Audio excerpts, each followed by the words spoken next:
네, 안녕하세요. 오늘도 톡톡쇼를 한번 진행을 해 보도록 하겠습니다. 네.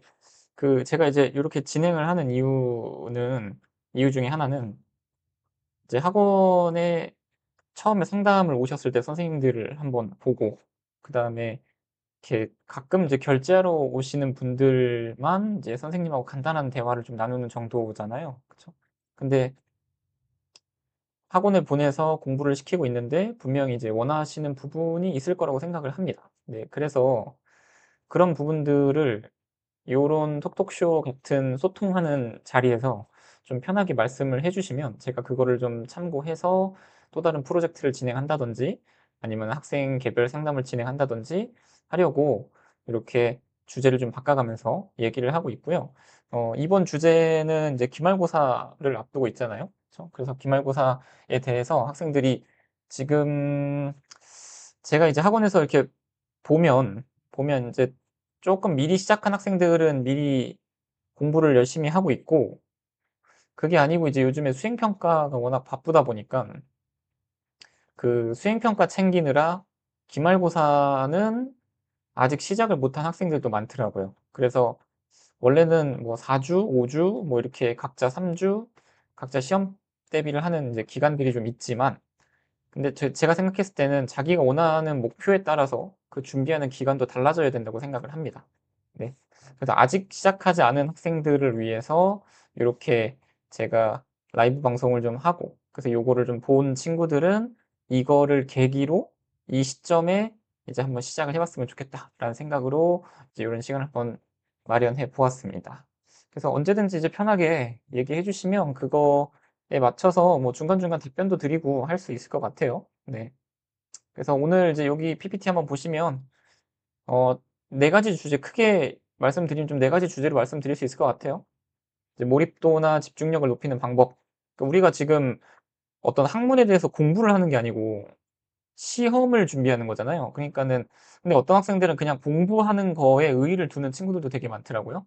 그래서 제가 생각했을 때는 이 시험이라는 걸 준비하는 거기 때문에 그냥 열심히만 한다고 돼서는 안 되고 그 시험에서 좋은 결과를 내기 위해서 내가 굳이 하지 않아도 되는 것들은 안 해도 되는 거니까 이제 그런 것들은 좀 제거하고 정말 해야 되는 행동들 위주로 해야 된다고 생각을 합니다. 중학교 때 내가 시험 대비를 해본 습관들이 보면 고등학교 가서도 똑같이 그 시험 습관들이 나오더라고요. 네. 근데 그러다 보니까는 중학교 때 뭔가 그 시험 본인 그 시험에 대한 메커니즘이 잡혀 있지 않으면 고등학교 가서 당연히 고생하게 되고 하는 거에 비해 성적이 나오지 않는 일들이 좀 생기죠. 네.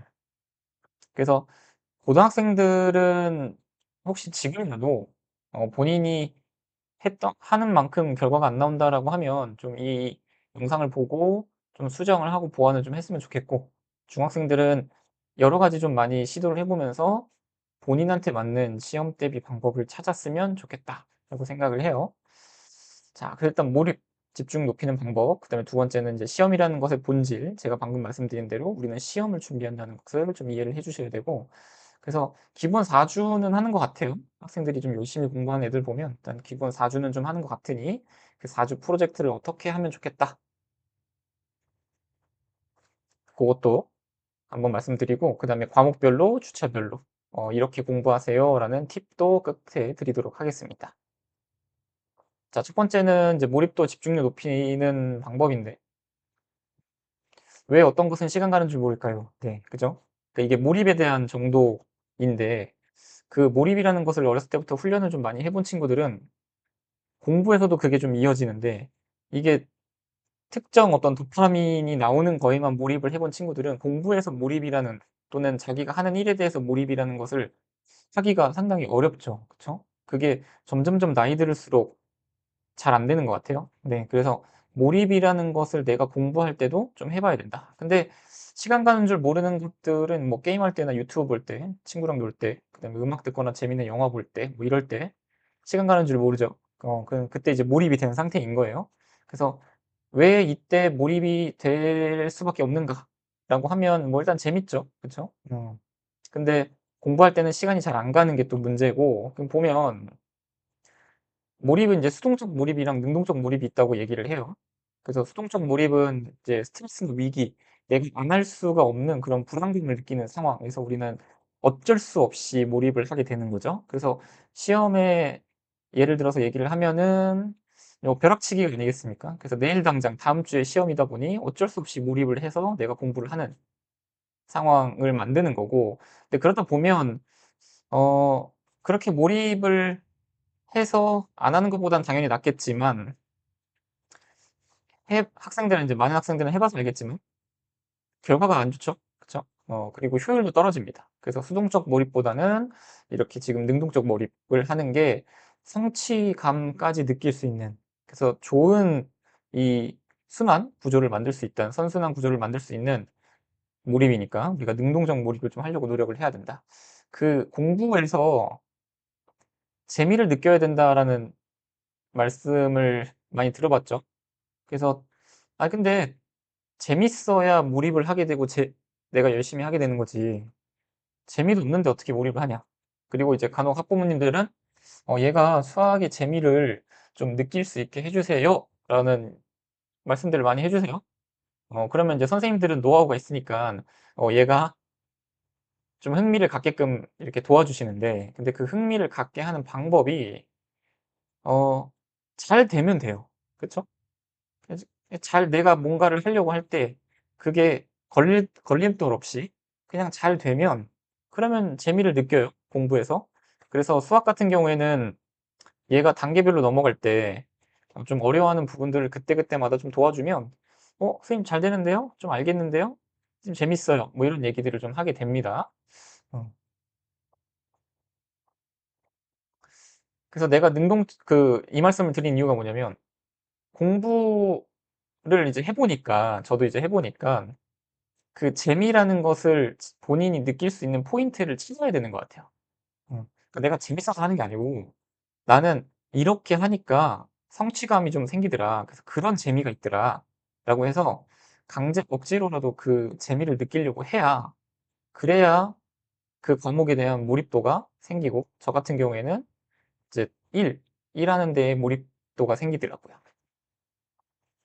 그래서 이제 몰입 때문이다. 어느 순간 딱 시계를 봤는데 시간이 엄청 빨리 간 경우가 있죠. 그래서 고게 이제 몰입 때문인데, 시간 감각이 감소를 하게 되고 집중력이 증가를 하게 되고 그다음에 당연히 효율이 올라가게 되죠. 그쵸? 음. 그래서 몰입이란 무엇인가? 어떤 활동에 완전히 빠져서 시간과 주변을 잇는 상태. 근데 이제 요즘에는 보면 그 주변에 신경 쓸 게 너무 많습니다. 그쵸?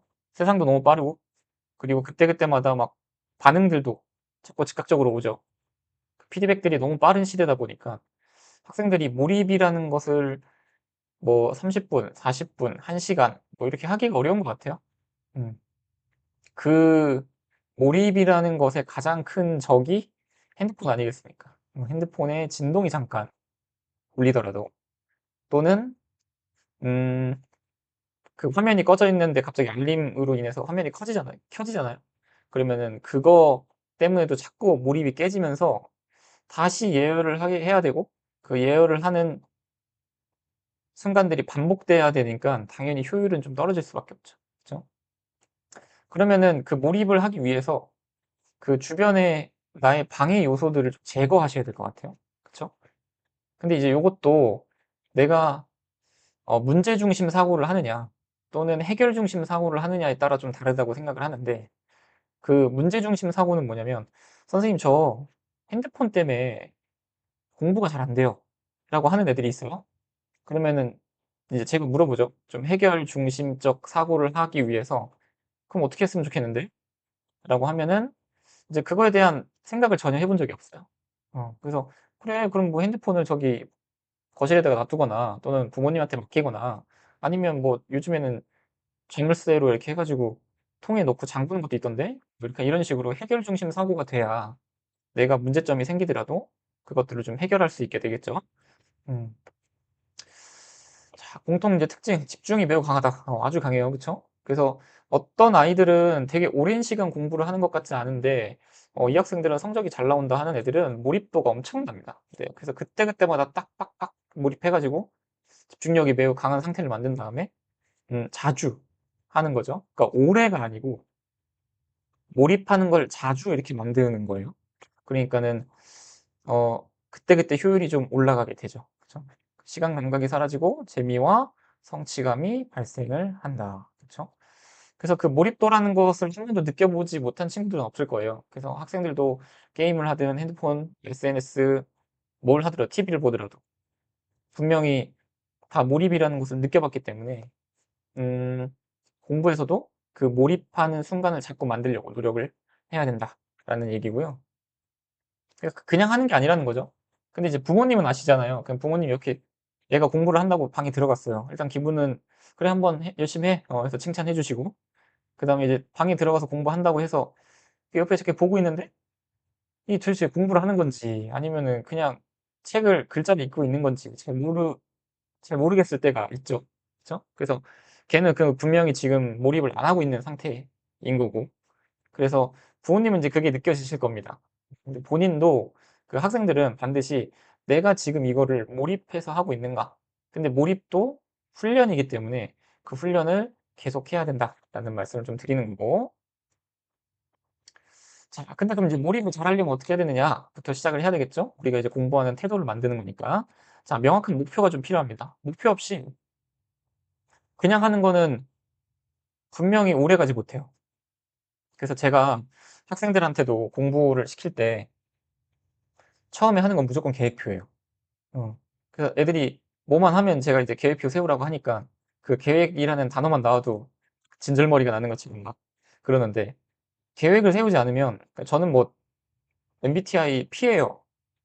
뭐 이런 얘기하는데 그거랑은 전혀 별개고 내가 공부라는 거는 시험을 잘 보기 위해서 하는 거고 그러면은 여러 번 반복을 해야 되니까 이걸 계획을 세우고 들어가지 않으면 그 여러 가지 변수들에 막히게 돼 있습니다. 그래서 반드시 목표에 맞게 계획을 세우는 게 반드시 중요하다. 인 거고 그다음 피드백인데 그 맞아요. 그 1번 얘기하면서 잠깐 말씀을 좀 드리면 그 사이언스 런 하고 있는 친구들이 몇 있어요. 그래서 그 친구들한테도 제가 과학을 가르쳐 주는 게 아니고 공부하는 이 패턴을 가르쳐 주 그 루틴을 만들어 주는 거거든요. 그래서 처음에 계획 세우고 그다음에 "요렇게 하면 한 번 끝날 것 같아? 그럼 두 번째는 언제 하지? 세 번째는 언제 하지?" 이런 것들을 계속 이렇게 알려주면서 본인이 그 루틴을 찾아갈 수 있게 도와주는 거예요. 그래서 그 경험을 한번 해 보면 지금은 제가 이제 과학이라는 과목을 가지고 했지만 이거를 사회에다 적용할 수도 있는 거고 뭐 다른 과목에다가도 적용을 해서 할 수 있기 때문에 그 공부라는 것의 패턴을 한번 본인이 느끼게 되면 그러면 다른 과목 성적들까지도 올라간다는 걸 보실 수 있을 거예요. 네. 그래서 공부하는 방법이 과목마다 사실 별게 있는 게 아니고 기본적으로 해야 되는 공부의 방법은 동일하다라고 생각을 해 주셔야 됩니다. 그다음에 즉각적인 피드백인데 우리가 게임을 재밌어 하는 이유가 뭐냐면 이렇게 몬스터를 잡으면 레벨이 올라가는 게 보여요, 경험치가. 그리고 어떤 미션 퀘스트를 진행하면 그 퀘스트를 성공했을 때 막 그 이펙트가 엄청나죠. 그쵸? 그리고 나서 바로바로 막 상품도 주고 상금도 주고 뭐 이렇게 됩니다. 이제 그러다 보니까는 게임은 당연히 그렇게 몰입도가 높을 수밖에 없어요. 그게 이 지금 말씀드리는 2번 즉각적인 피드백 때문에 그렇습니다. 그러면 공부에서 즉각적인 피드백은 어떻게 줄 수 있는가라고 했을 때 어떤 친구들 공부하는 거 보면 그냥 주구장창 문제만 풀어요. 어. 주구장창 문제만 푸는데 계속 그냥 문제만 풀다 보니까 이게 몰입도가 자꾸 떨어지죠. 네. 그래서 어떡하냐면 그 채점하는 순간을 중간중간에 자꾸 넣어 주셔야 돼요. 이렇게 '나는 한 페이지하고 채점하겠다.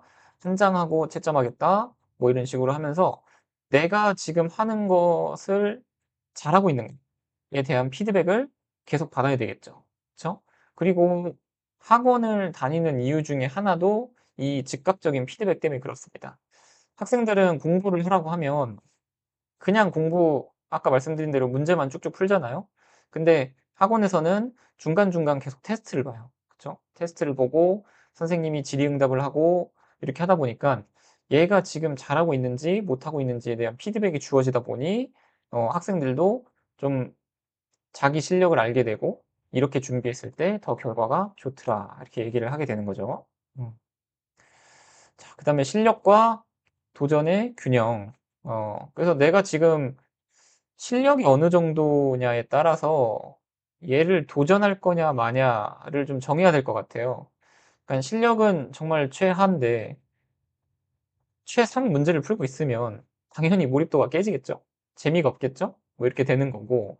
그다음에 나는 실력은 최상인데 도전을 안 해. 너무 걱정되고 좀 그래서 나는 뭔가 깨지는 게 좀 깨지고 나면 멘탈이 흔들려. 뭐 이런 친구들도 있거든요. 가르치다 보면. 그럼 그런 친구들은 계속 자기가 아는 것만 풀어요. 모르는 거 자꾸 넘어가고. 그럼 이제 물어보죠, 제가. "너 교재 이거 왜 비워 놨어?" 라고 물어보면 "아 저 나중에 한 번에 풀려고요. 모르는 거 나중에 한 번에 질문하려고요." 이렇게 하는데 100 이면 100 나중에 질문하는 애 전혀 없습니다. 네. 그냥 그때그때 안 풀 거면 그냥 자기 실력하고 안 맞으면 그냥 재고를 하는 거고 그게 아니면 좀 그때그때 좀 균형에 맞춰서 공부를 좀 해야 된다라는 말씀을 좀 드리는 거고. 근데 이제 뭐 학부모님들이 이거를 보시면 당연히 이제 조언을 해 주실 수 있으니까 인제 좋긴 한데 가장 중요한 건 우리 애들이 봐야 되는데 그죠? 우리 애들이 보면서 이거를 하나씩 자기가 좀 실천을 해 봐야 되는데 좀 이렇게 열심히 좀 했으면 좋겠습니다. 네. 자 그럼 요거 다시 한번 볼게요. 이제 명확한 목표 아까 말씀드린 것처럼 막연한 목표를 싫어한다. 그래서 뇌는 뭐 이따가 뒤에도 말씀드리겠지만 그 편한 걸 좋아합니다. 뇌는 막 생각하는 거 싫어하고 에너지 쓰는 거 싫어하고 최대한 에너지 안 쓰려고 하고 계속 사람이 뭔가 하려고 그러면 그거를 방해하는 생각을 하게 만들죠. 네, 그게 뇌입니다. 네. 그래서 모호하게 막연하게 목표를 세우면 당연히 공부가 안 되는 게 정상이에요. 네. 그래서 애매하게 공부를 그래서 계획은 확실하게 세워 놓고 공부를 해야 된다. "너 오늘 자습 뭐 할 거야?" 라고 물어보면 "저 뭐 수학해야죠. 뭐 영어 해야죠." 라고 하는데 절대 그렇게 하시면 안 되고 수학 어떤 문제집에 몇 단원에 몇 번부터 몇 번까지 오늘 풀겠다라고 하는 것을 정해 놓고 가야 됩니다. 영어도 마찬가지로 30개 외우겠다. 시간 딱 재고 30개는 적어도 이 정도 시간 안에 풀어야 돼라고 한다면 그 시간 안에 몰입해서 30개를 외우려고 노력을 하는 거죠. 그게 이제 목표가 세워지면 몰입하는 연습을 하게 되는 겁니다. 네. 뭐 이것도 마찬가지고요. 그래서 퀘스트 남학생들은 많이 뭐 여학생들도 게임 많이 하나요? 네. 남학생들은 많이 알죠. 그래서 퀘스트를 오늘 해야 될 것들이 하나, 둘, 셋, 넷, 다섯 개. 다섯 개를 다 하면 추가 보상을 준다라고 하면 애들은 미칩니다. 네. 이거 하고 이거 하고 이거 하고 이거 하고 마지막 거 남으면 게임을 절대 못 끄죠. 그죠? 그것까지 하려고 끌려고 합니다. 네. 엄마는 이제 "밥 먹어라." 뭐 "게임 좀 그만해라." 하러 하면 잠깐만 2 분만, 2 분만." 이라고 말하는 이유가 자꾸 목표를 줘요. 목표를 주니까 애들이 끄지를 못하는 거예요. 그래서 게임이 아주 그 구조가 제대로 돼 있다. 그러니까는 내가 공부를 잘한다는 것은 게임에 대입을 해 봤을 때 이거는 '아 이렇게 공부를 하면 내가 게임처럼 공부를 하면 잘할 수 있겠다.'라는 생각을 해볼 수 있겠죠. 자 즉각적인 피드백. 네 아까 말씀드린 게임은 즉각적인 피드백이 팍팍팍 바로 오죠. 몰입이 깨지는 공부. 문제풀이만 계속한다거나 채점을 안 한다거나 틀린 문제 확인 안 한다거나 이렇게 그러면 이제 게임 결과를 못 받은 거랑 똑같아요. 네 그러니깐 피드백을 자꾸 만들어서 이렇게 하려고 노력을 하시면 됩니다. 뭐 재미를 느끼려면 내가 틀렸던 부분 문제를 다시 받아서 그거랑 비슷한 문제를 계속 풀어 봄으로 내가 잘 된다는 걸 확인하고 거기서 재미를 느끼면 되겠죠. 그죠? 학원에서도 그래서 이제 그런 측면에서 학원에서는 무제한으로 저희 학원에서는 무제한으로 문제를 받을 수 있잖아요. 그래서 계속 학생들한테도 강조를 하는데 "오답 필요한 사람 받아. 뭐 필요한 거 있으면 얘기해. 너 요거 좀 틀렸으니까 요거 한번 오답 풀어 볼까?" 라고 하면서 저희 프로그램을 사용해서 그렇게 하고 있는 이유 중에 하나죠. 네. 그래서 요것도 균형에 맞춰서 해야 된다. 그 몰입도가 제일 좋은 난이도의 비율은 요거 한번 체크하시면 좋겠네요. 내가 어떤 문제집을 선택하더라도 공부를 하더라도 그 쉬운 문제는 한 30% 그다음에 적정 난이도 나의 지금 현재 난이도랑 비슷한 수준의 문제들은 한 50% 정도 차지하고 있는 그리고 어려운 문제는 한 20% 정도 있는 문제집을 선택하는 게 가장 좋은 몰입도를 만들더라고요. 네. 그래서 다른 과목들 선택할 때 그러니까 저희가 애들한테 문제를 줄 때도 그렇게 줘요. 이렇게 30, 50, 20 이렇게 해서 지정을 해서 요 정도의 난이도에 맞춰서 주는 거죠. 너무 어려운 문제만 줘도 당연히 하기가 싫어지고 몰입도가 깨진다는 거고, 쉬운 문제만 줘도 어 풀다가 애들이 목표를 잃어버립니다. '내가 이걸 왜 하는 거지? 이게 의미가 있나?' 뭐 이런 생각을 하게 되니까 적절한 난이도로 배치를 하는 거고, 다른 과목 문제집을 쓰실 때도 팁은 그렇습니다. 네, 요렇게 해서 요 정도 비율로 맞춰서 내가 풀 수 있는 문제집을 선택하시면 될 것 같아요. 네, 여기 이제 몰입 이론이에요. 그 직센트 미하이 교수가 이제 몰입 이론을 만든 건데, 어 개인 능력이 높은데, 이게 오른쪽 X축 오른쪽으로 갈수록 개인 능력이 높은 거고, 그다음에 Y축은 올라갈수록 과제 수준이 높은 겁니다. 개인 능력은 높은데 과제 수준이 낮으면 하기가 싫어지죠. 그죠? 재미가 없어요. 재미가 없어. 개인 능력은 낮은데 과제 수준이 높으면 이제 불안합니다. 잘 안 돼요. 재미가 없고. 음. 그래서 적절하게 그 개인 능력과 과제 수준을 맞춰서 한 단계 한 단계 올라가야 된다. 라고 말씀을 드리는 거고, 이제 그런 의미에서 제가 추천하는 공부법은 회독이에요. 회독. 여러 번 회독을 공부하는, 여러 번 회독하면서 공부하는 게 가장 좋습니다. 네. 그래서 처음에는 시간이 좀 오래 걸리고, 두 번째 할 때는 내가 좀 잘 모르거나 틀렸던 부분들 다시 보고, 세 번째는 거기서 또 추려서 공부하고, 이런 식으로 계속 4회독, 5회독 준비를 해주면, 그러면 시험은 이제 못 볼 수가 없다 라는 거고, 그러니까 이것만 지켜지면 된다고 봐요. 저는 그 기간을 잡고 내가 몇 회독을 할지를 정한 다음에 그 회독에 대한 계획을 세우고 그대로 돌리면서 중간중간에 나의 실력을 테스트한다. 그리고 보완. 이렇게가 끝이라고 생각해요, 저는. 모든 공부가. 네. 그러니까 몇 회독을 해야 이번 시험 내가 원하는 목표를 이룰 수 있을 것인가. 또 생각을 해야 될 거고, 그 다음에 테스트는 어떻게 볼 건지 생각해야 되고, 뭐, 요런 중간중간에 또 그런 미션들을 또 생각을 해야 되겠죠. 잘 소리가 들리고 계신 거죠? 잘 들리시나요?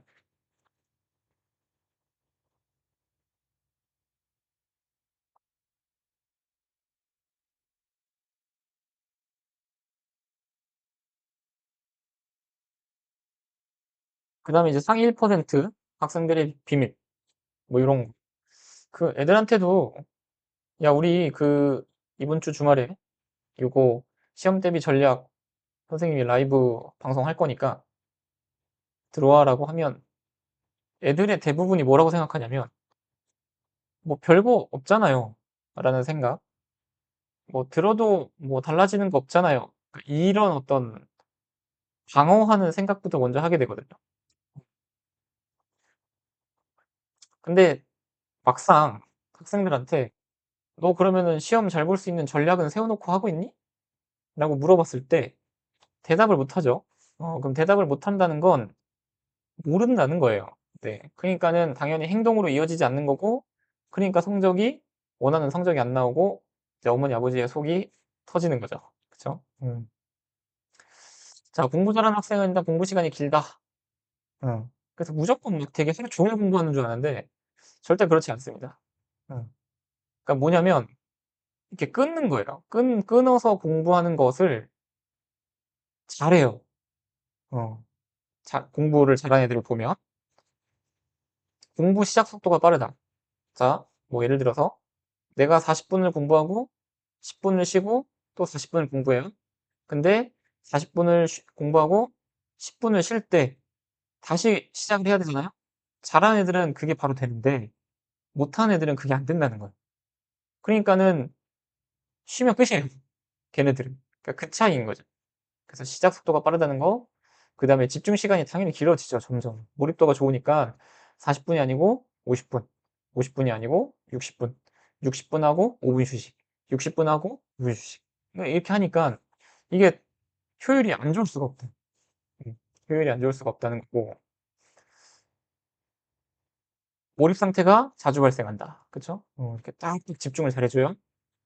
그래서 본인만의 최적의 몰입 시간을 찾아서 딱 그 과목 공부하고 쉬었다가 또 공부하고 이렇게 반복을 하는 연습을 자꾸 해 주셔야 된다. 학교도 보면 초등학교는 40분이죠.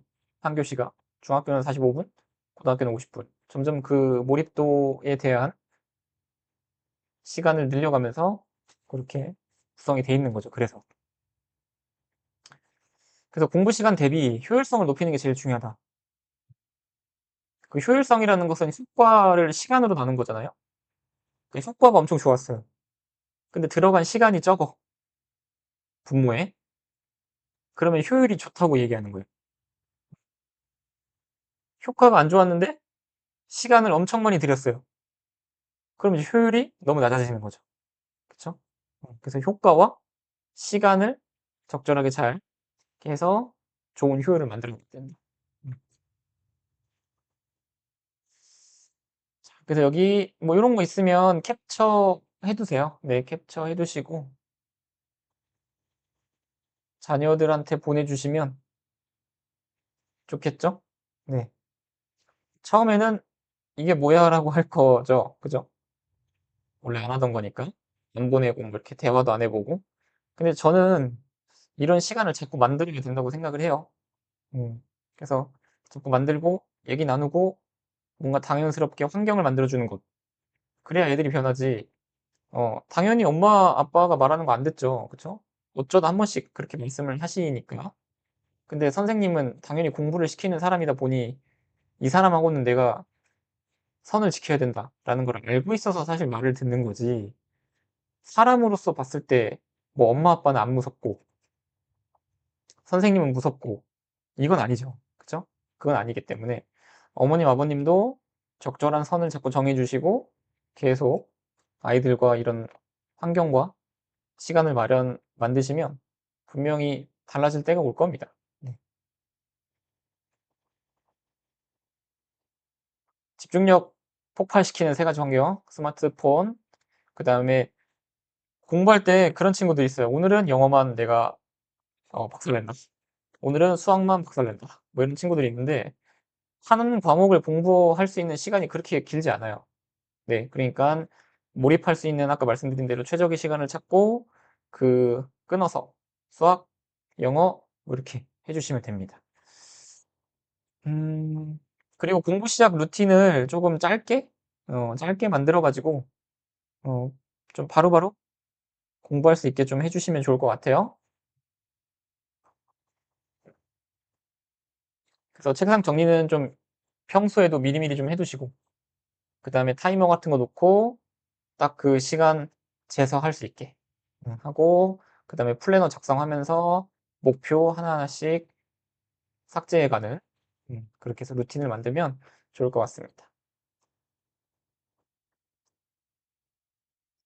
목표는 작게 작게 만드는 것, 공부 환경을 정리해 놓으시고 공부 시간 짧게 짧게 한번 시작해 보시고 30분, 5분 휴식, 30분, 5분 휴식 뭐 이런 식으로 해보시면 됩니다. 그리고 채점은 그때그때 나중에 한 번에 몰아서 하는 거 절대 안 돼. 만약에 한 번에 몰아서 하면 그렇게 할 수는 있잖아요. 그쵸? 그게 편하다고 또 얘기하기도 하고. 근데 틀린 거 나올 거고 내가 뭔가 머릿속에 넣어야 되는 게 또 생길 건데 그거를 한 번에 많은 양을 방대한 양을 이렇게 한 번에 넣을 수가 없다는 거죠. 음. 그래서 계속 요거 생각해서 훈련하시면 될 것 같아요. 이제 고등학교 가면은 좀 어려워진다, 힘들어진다 이렇게 얘기를 많이 하잖아요. 그죠? 그래서 이유는 당연히 깊어지고 넓어지니까. 그리고 할 게 많아집니다. 네. 그래서 고등학교는 들어가자마자 실전이고 중학교는 저는 예행 연습이라고 생각해요. 그 예행 연습을 잘한 애들이 뭐 자사나 특목, 고등학교를 가기도 하는 거고 거기에서 어떻게 보면 더 좋은 환경이죠. 그쵸? 음, 더 좋은 환경에서 학생들과 경쟁해서 거기서 내가 살아남을 수 있으면 또 좋은 기회가 주어지는 건 사실입니다. 음. 그래서 일단 기본 중학생하고 고등학생만 비교해 봤을 때 중학생들, 고등학생들 하는 게 좀 달라요. 목표, 그다음에 시간, 그다음에 방식, 그다음에 피드백은 어떻게 하면 좋고, 그다음에 난이도는 어떤 식으로 공부를 하는 게 좋을지 에 따라서 중학생들의 몰입도를 높이는 방법, 그다음에 고등학생들의 몰입도를 높이는 방법이 조금 달라지니까 이걸 좀 참고하시면 될 것 같고, 그 시험을 잘 보는 거잖아요. 시험을 잘 보는데 시험은 누가 출제를 하냐면 선생님이 출제를 합니다. 학교 선생님. 네, 학원 선생님이 출제하는 거 아니죠. 네, 그러니까는 학교 선생님 수업을 잘 듣는 게 가장 중요합니다. 내가 그 내용을 모두 알아도 선행을 했어도 선생님이 시험을 어떻게 출제할지를 계속 탐색하는 거예요.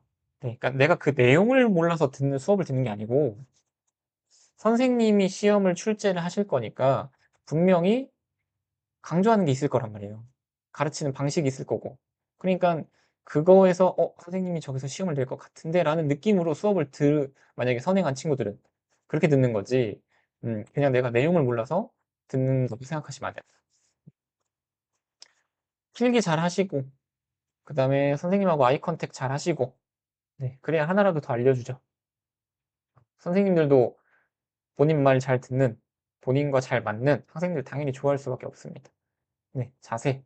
그 다음에 좀 미리미리 전날 예습 하는 애들이 몇 퍼센트나 될까요?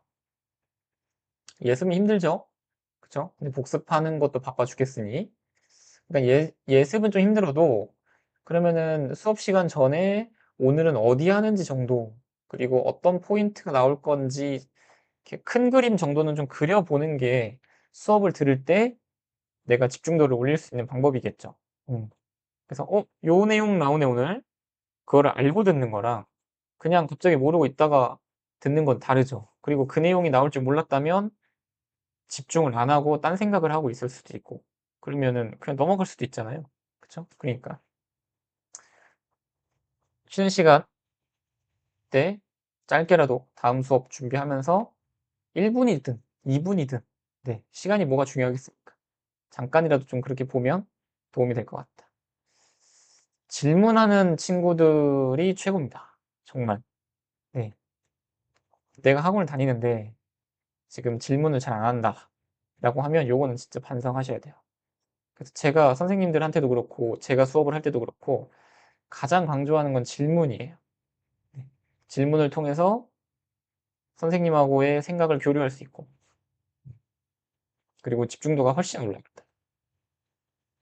그래서 성향이나 성격 얘기들도 많이 하시죠. 요거 질문 얘기하면 아유 우리 애는 그렇게 애들 많은데 앞에서 잘 못해요 라고 하는데, 뭐 꼭 애들 많은데 앞에서 해야 됩니까? 수업 끝나고 해도 되고 교무실 찾아가도 되고. 네, 요즘엔 뭐 카톡으로도 선생님들 질문 잘 받아주시는데요. 그렇죠? 그러니까 질문을 하는 행위가 중요한 거지 방법은, 네, 방법은 애들마다 다 다를 수 있는 거니까 질문하는 연습을 꾸준히 해야 된다. 근데 이제 질문도 어떻게 하느냐가 중요해요. 네, 그것도 나중에 한번 제가 이 톡톡쇼에서 진행 한번 해볼게요. 자기 암시. 긍정적인 친구와 긍정적이지 못한 친구. 당연히 효율을 달라집니다. 자, 개인 공부 시간 집중력 높이기도 좀 정리를 해봤어요. 그래서 이렇게 쭉 보시고 어렵지 않은 거지만 안 하는 거. 네. 그래서 어렵지 않지만 안 하고 있으니 좀 잘 할 수 있게끔 하나라도, 네, 한 가지라도 조금씩 변해 나가면 좋을 것 같습니다. 그래서 이번 주는 방해물을 좀 제거하는 주로 하자. 공부할 때 음악 듣지 말고 핸드폰 치워놓고 해보자. 뭐 이런 거. 그리고 나서 주말에 피드백. 밥 먹을 때, 너 이번에 핸드폰 좀 이렇게 치워놓고 공부했더니 어땠어? 뭐 이런 것도 한번 들어보시고. 네. 학생들 입장에서는 한 번씩 하면서 성취감도 느껴보셨으면 좋겠습니다.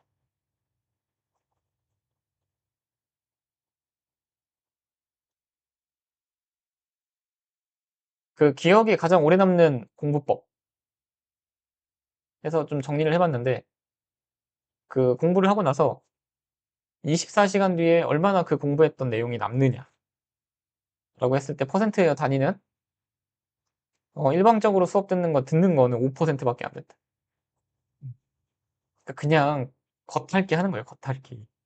그다음에 혼자 책 읽는 거 10%, 시청각 학습 20%, 그다음에 실물 보여주는 거 30%, 경험한 거, 그죠? 토론 50%, 그다음에 내가 직접 체험해보고 실습하는 거 75%, 가장 중요한 건 타인 가르치는 거, 그죠? 그러니까 선생님들 실력이 계속 올라가는 거예요. 선생님들만. 음. 그래서 이제 타인을 가르치는 게 되게 중요한데, 음, 근데 저는 누구를 가르칠 수 있는 상황이 아닌데요. 뭐 학생이 누구를 가르치겠습니까? 라고 얘기하시죠. 이제 그래서 백지복습이라는 걸 하게 되는 거고, 백지복습이 뭐냐면 그 수업 교환을 만든다고 생각하시면 될 것 같아요. 수업 교환. 얘 뒤에 나오는데 내가 소단원 쓰고 그 소단원 하나에 대해서 공부를 하는 거예요. 그럼 소단원 쓰고 그 밑에 소 주제들 이렇게 써놓고 책을 본 다음에 그걸 써놓고 그 다음에 책을 덮고 자기가 공부한 다음에 거기다가 공부한 내용을 쭉 써보는 거예요. 이렇게 인출. 음. 그래서 넣는 것만 우리가 공부가 아니고 꺼내는 것도 공부잖아요. 그래서 시험이라는 것은 얼마나 입력했느냐를 테스트하는 게 아니고 얼마나 내가 꺼내느냐를 테스트하는 시험이잖아요. 그러니까는 출력하는 걸 연습하셔야 됩니다. 음. 그래서 백지복습이 타인을 가르치는 방법과 거의 유사하게 효과를 발휘하고 있어서 그 백지복습이라는 얘기를 과목 상관없이 그렇게 얘기를 하는 거예요. 자, 요것도 좀 캡처해 두시면 네, 한 번씩 좀 읽어볼 만하죠. 네, 그래서 마음 자세랑 생활 습관 한번 읽어보시고 캡처해서 갖고 계시면 좋을 것 같습니다.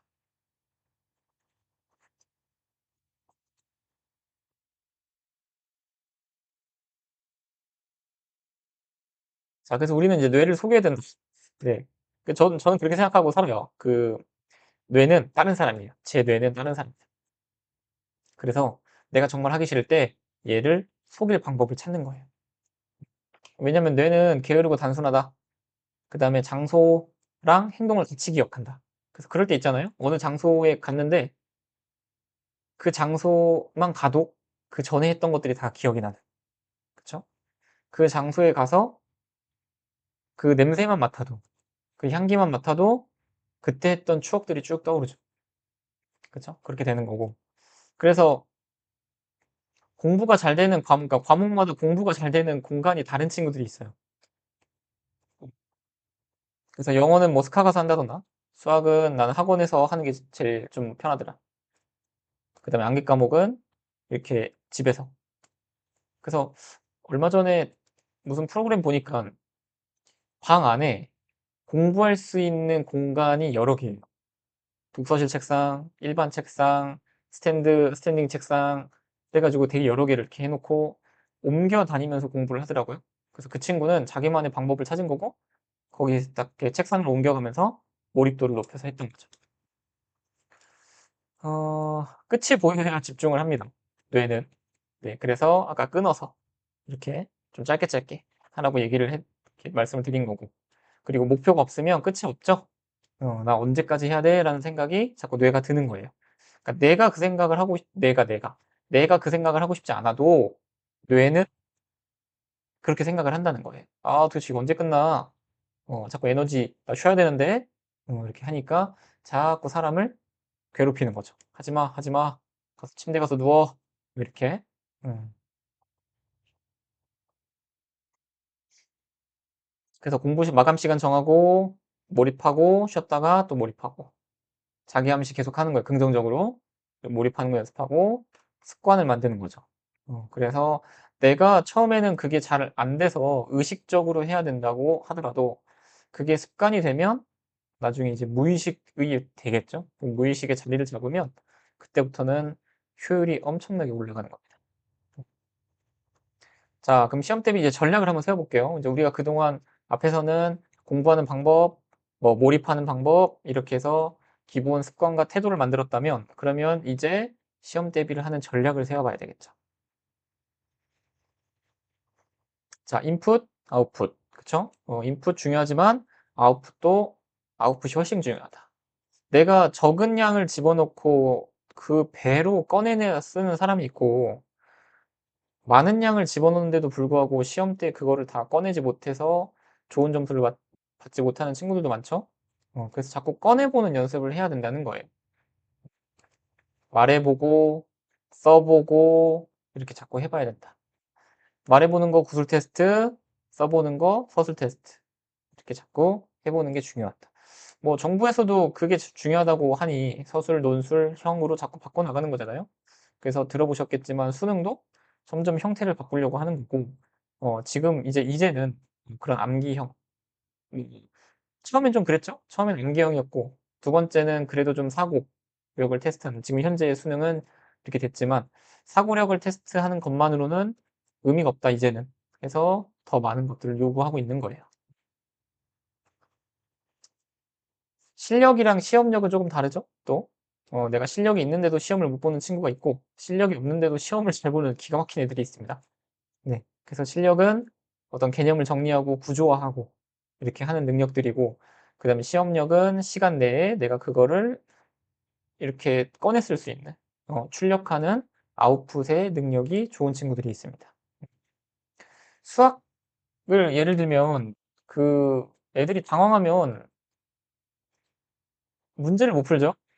왜냐면 이제 그게 내가 전에 풀었던 문제에 기대해서 그래요. 나는 이 문제를 풀어본 적이 없는데? 그럼 나는 이 문제를 푸는 방법을 모르는 거라고 착각을 하게 되고, 분명히 내가 전에 풀었던 문제의 조건과 개념을 가지고 이 문제를 풀 수 있음에도 불구하고, 이 친구들은 문제가 조금 달라졌다는 생각을 하지 않는 거예요. 그래서 어떤 연습을 자꾸 시키냐면, 질문할 때도 마찬가지고, 선생님 저 이거 모르겠어요 라는 게 절대. 음, 당연히 모르니까 질문을 하겠지만, 그 어디를 모르는지, 그 다음에 나는 이 문제에서 어떤 조건을 봐야 되는지, 이거에 자꾸 집중하는 연습을 해야 되는 거예요. 그래서 제가 질문을 하죠. 너 어디까지 이해돼? 어떤 문장이 이해가 안 돼? 이 조건은 봤어? 이 조건을 보고 무슨 생각했어? 이렇게 해서 자꾸 문제에 집중을 하게 하는 거예요. 그게 아니면 자기가 풀었던 기억에 의존하게 됩니다. 그럼 사람이 기억력이 당연히 한계가 있고, 수학만 공부하는 것도 아닌데, 그쵸? 당황이 될 수밖에 없고, 그래서 고등학교 올라가면 학생들이 머리가 하얘졌어요. 뭐 까먹었어요. 까먹었어요. 이렇게 이 얘기를 그렇게 많이 합니다. 네. 자꾸 집중하는 연습을 해야 된다라는 거고. 저는 이제 제가 지금 이렇게 얘기를 하잖아요. 그렇죠? 근데 그게 잘 안 되는 친구들도 많죠, 당연히.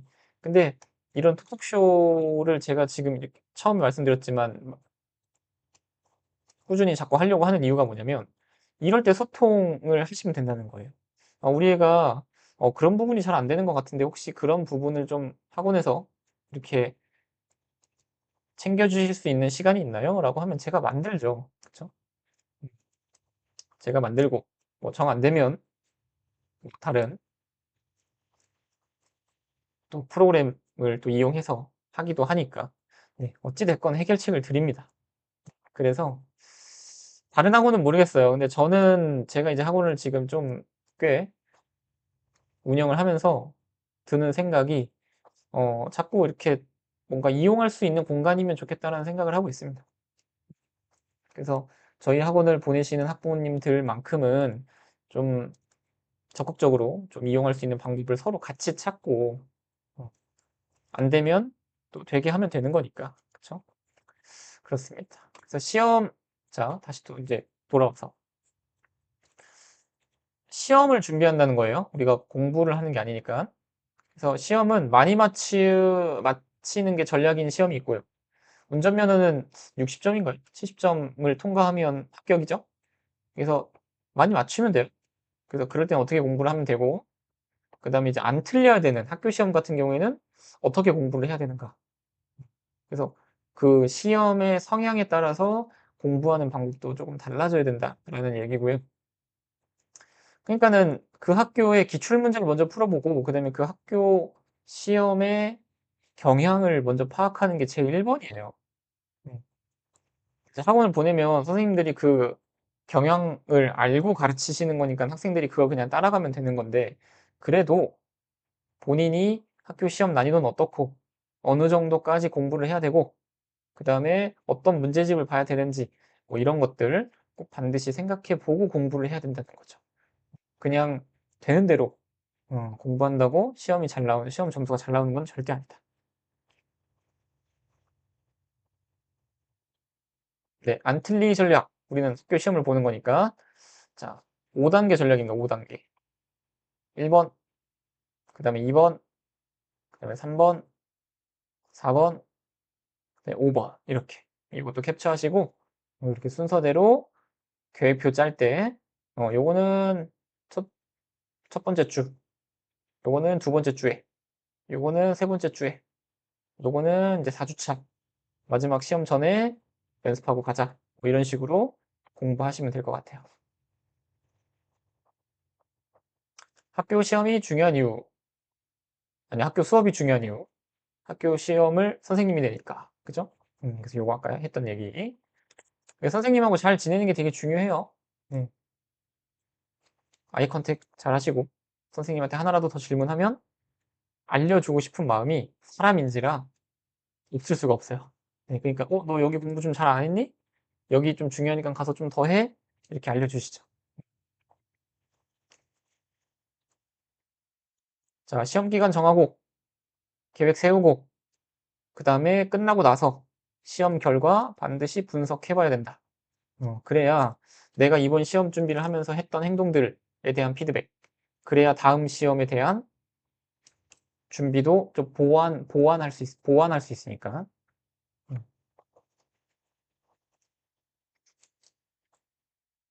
그래서 이렇게 쭉 나와요. 그죠? 개념학습, 그 다음에 개념학습 한번 해서 여러 번 회독하면 6점 나오죠? 그럼 약점 학습하시고, 그 다음에 마지막에 시험 내가 출력하는 연습까지 꼭 반드시. 개념학습, 그 다음에 약점학습, 그 다음에 출력하는 거 연습. 이렇게 세 가지 해주시면 됩니다. 그래서 이제 4주 많이 얘기하는데, 그 처음에 말씀드린 대로 몇 주는 중요하지 않아요? 본인이 하고 싶은, 그러니까 원하는 목표에 맞춰서 공부하시는 거예요. 5주가 필요하면 5주 하는 거고, 6주가 필요하면 6주 하는 거예요. 야, 누가 시험 대비를 8주 하냐? 그게 뭐가 중요해요? 네. 나는 8주를 준비해서 이번 시험 올백이 목표야. 근데 올백을 맞으려면 요 정도 회독을 해줘야 되고, 나는 회독할 때 요 정도의 시간이 걸리니까, 나는 8주 해야 돼.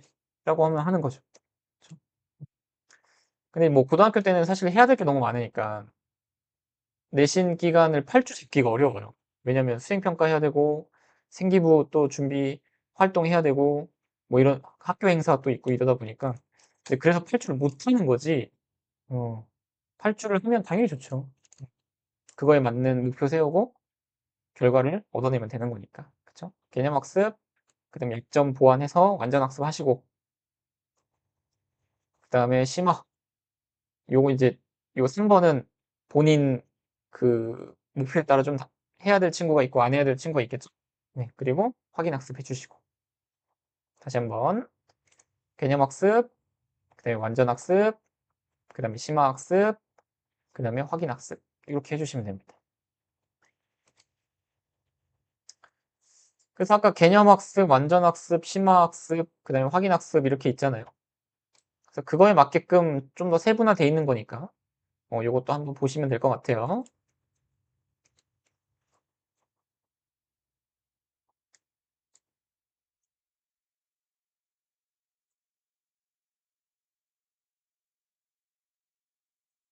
그 공부하는 방법을 모르겠다라고 하는 친구들도 꽤 되잖아요. 그래서 저는 이런 지금 이 시간이 되게 중요하다고 생각합니다. 네. 공부하는 방법, 정해진 건 없지만 그래도 기본적으로 해야 되는 건 있으니, 요 영상 보시고, 기본적으로 해야 되는 행동, 절차, 이런 것들 한번 잘 챙겨두시면 좋을 것 같아요.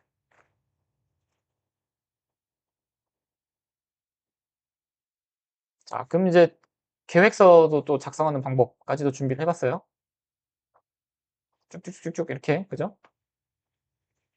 아까 말씀드린 거 다시 한번 정리해 본 거고, 자, 과목별로 한번 말씀드릴게요.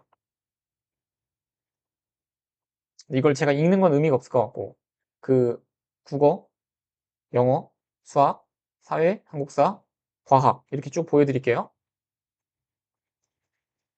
근데 다 똑같아요. 처음에 개념학습, 완전학습 하시고, 심화학습하고, 확인학습하는 거. 이렇게 4단계. 똑같다는 거, 어느 과목이든 마찬가지.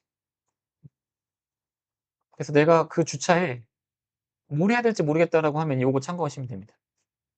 캡처해 두시고, 국어 넘어갈게요. 영어,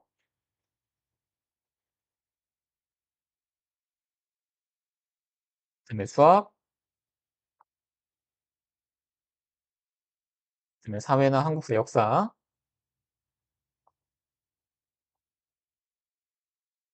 그다음에 과학까지.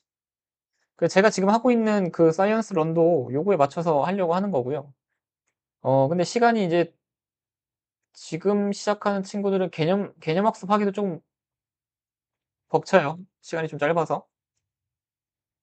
이제 하면서 좀 반복할 수 있게끔 하고 있고, 그다음에 또 무제한 문제 제공하고 있으니까 본인이 원한다면 심화학습까지도 가능한 상태고, 그다음에 애들이 이제 필기 열심히 하고 있거든요. 그러면서 확인학습도 될 수 있게끔 제가 설계를 해 놨습니다. 공부 팁, 오답노트 활용하는 거. 오답노트 하는 게 좋아요, 안 하는 게 좋아요라고 하는데, 그 오답노트를 왜 해야 되는가를 생각해 보면은 할지 말지 또는 어떻게 활용할지가 정해지는 것 같아요. 그래서 단순히 그냥 이거를 오답노트를 하는 게 좋냐 안 하는 게 좋냐라고 하는 것은 의미가 없는 것 같아요. 왜냐면 내가 모르는 거를 채우는 용도로 모아 놓고 나는 그걸 계속 반복해서 보겠다. 저는 어떻게 했냐면 고등학교 때 공부할 때 저는 정리를 무조건 해 놔야 되는 스타일이었어요. 그래서 처음에 개념 정리할 때 싹 정리해 놓고 그거를 그 짜투리 시간에 계속 봤거든요. 왜냐면 책을 들고 다니면서 볼 수가 없잖아요. 그러니까는 그 노트 같은 거는 그냥 짜투리 시간에도 꺼내서 보기도 편하고, 그러니까는 노트를 계속 이렇게 보면서 정리했던 기억이 나네요. 공부했던 기억이. 어, 제가 스타 같이 운영하고 있으니까 그 스터디룸에 보면 친구들끼리 같이 와가지고 거기에 칠판이 있거든요. 그럼 그 칠판에다가 한 명이 이렇게 가가지고 설명하면서 이렇게 공부하는 모습들을 보면 그 너무나 좀 대견한 것 같아요. 네. 그렇게 친구들한테 알려주는 것도 있고 본인도 출력하는 연습을 하는 거죠. 그러니까는 서로한테 도움이 되는 겁니다. 네. 참 그런 모습 보니까 저 친구들은 좀 잘하고 있다. 이 생각이 좀 들고,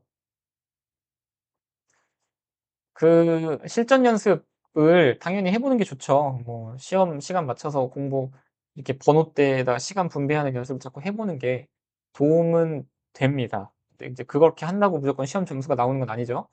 머릿속에 들은 게 좀 있어야 되고, 그다음에 그거를 출력하는 음 그 능력이 좀 있어야 되는 거니까. 근데 그래도 시험 전에는 반드시 시간 재고 해 보는 연습을 어 꼭 해야 된다고 생각을 하고, 예습까진 몰라도 복습. 음. 왜냐면 학교 시험 범위가 정말 뭐 2-3일 전까지 진도 나가시는 분들도 꽤 돼요, 고등학교는. 음. 그러니까는 '내가 복습만 해 가지고 시험 대비를 해야지.'라고 하면 시험을 잘 볼 수가 없는 구조입니다, 학교 진도에 맞추면. 그러면 인제 예습도 좀 필요한 거예요, 그런 경우에는. 음. 그래서 예습을 해 놓고, 뭐 예를 들면 예습은 개념 정리까지만 하는 거죠. 그리고 나서 학교 진도 나가면 그 완전 학습하고, 그다음에 심화 학습하고, 확인 학습하고 이렇게 하면 됩니다. 근데 그것도 이제 변명이 돼 가지고 변명거리. "아 아직 학교에서 시험 범위 안 끝났어요. 저는 시험 범위 끝나면 시험 준비 시작합니다." 뭐 이런 친구들도 있는데, 그러면 뭐 일 주일 벼락치기 하는 거 밖에 더 되겠습니까? 그래서 좀 미리미리 그런 예습이나 복습하는 전략도 좀 중요하다. 그래서 이런 계획표를 자꾸 좀 작성을 해 보는 거를 저는 추천을 합니다. 그래서 요 계획표 작성하는 순서 한번 보시면 반드시 목표 점수 있어야 된다고 말씀드렸고, 그다음에 시험 범위 반드시 적어야 되고, 그럼 내가 원하는 점수를 위해서 100점, 90점, 80점을 위해서 나는 뭐뭐뭐를 해야 되는가? 그래서 교과서, 센, 일품, 블랙라벨까지 해야 되는가? 이렇게 적어 놓으시고 몇 회독 할 건지도 적어 놓고 구체적으로. 그러면 그거를 재료가 나왔죠? 그럼 그 재료를 배치해 줘야 돼요. 그러면은 4주 전, 3주 전, 2주 전, 1주 전에 뭐 할 건지. 그래서 시험 계획표를 이렇게 작성하는 거예요.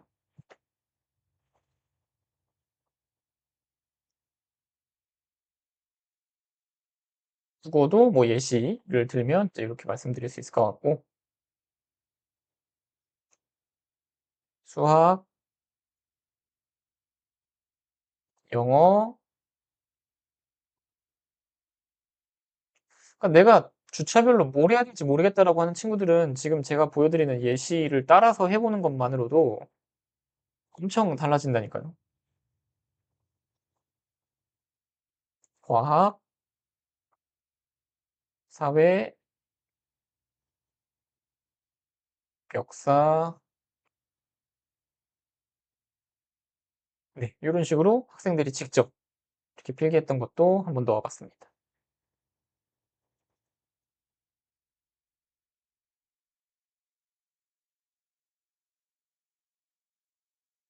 근데 이런 거 보여주면 항상 애들이 아, 뭐 저걸 어떻게 해요? 막 뭐 이런 얘기들도 많이 하고. 음. 근데 안 해본 애들이 꼭 그런 얘기 하죠. 그죠? 그러니까 안 해본 애들이라기보다는 안 하고 싶은 애들이. 그죠? 뭐 따라 해보면 되는 건데 그냥 따라서 써보고 그 다음에 그거를 그냥 따라서 해보는 것만으로도 효과는 이제 엄청나다 라고 말씀드리는 거고 뭐 이런 식으로 시험 계획서 그 하루 이틀이 아니잖아요. 그쵸? 그러니까 하루 이틀 시험 공부할 거면 계획서를 뭐하러 세우겠나 싶어요. 그냥 하루 이틀 정도는 머릿속에 넣을 수 있으니까. 근데 우리가 4주를 하는 거잖아요. 그러면은 변수가 너무 많아요. 4주 동안. 한 달 동안에서 벌어지는 일들, 그 다음에 내가 생각하지 못했던 그런 일들이 자꾸 벌어지기 때문에 4주는 무조건 계획서를 세워놓고 해야 된다라는 거고요.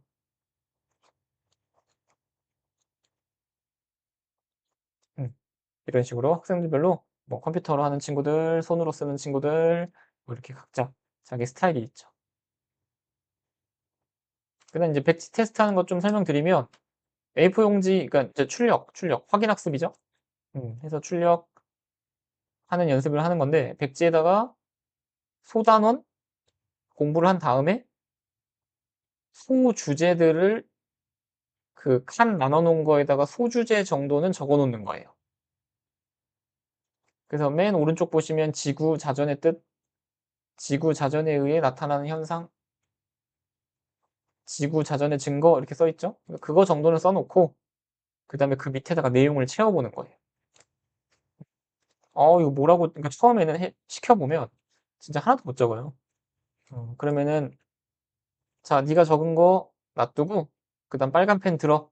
빨간 펜 들고 책 보면서 적어봐. 그림 그릴 거 있으면 그림 그리고 또 도식화 할 거 있으면 도식화 해봐. 라고 해서 빨간 펜으로 그렇게. 그래서 그거를 그 빨간색으로 내가 쓴 거를 암기해야 되는 거죠. 내가 그거를 출력하지 못했으니까. 또는 입력이 안 돼 있는 상태니까. 그래서 계속 그렇게 백지복습하면 출력하는 연습이 정말 잘 됩니다. 이거 백지복습 한 거예요.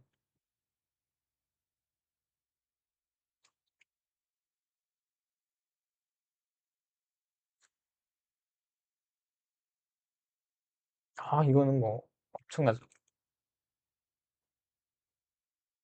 근데 꼭 이렇게까지 할 필요는 없고 내가 그 구조를 머릿속에다가 떠올릴 수 있을게. 학생들마다 스타일이 좀 다르니까.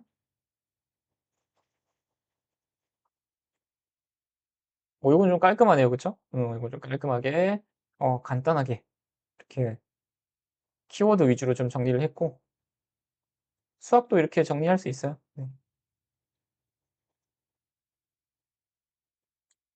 수학은 이렇게 예시를 떠올릴 수 있는 친구들이 또 잘하죠.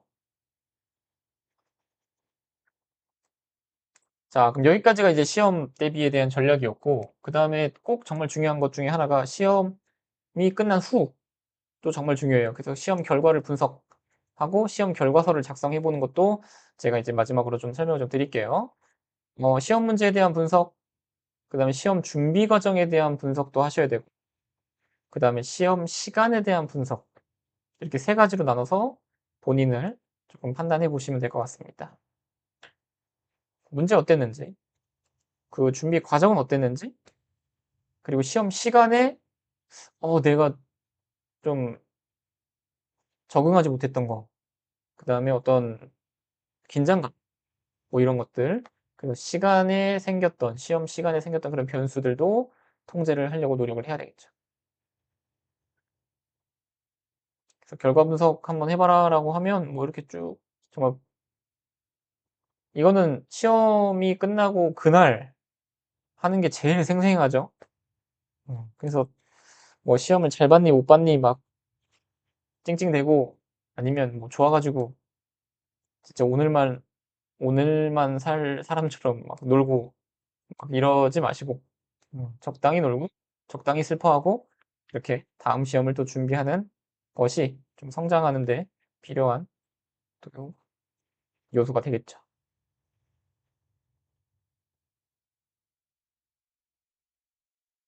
간단하게 작성을 해도 돼요. 뭐 정해진 폼은 없으니까.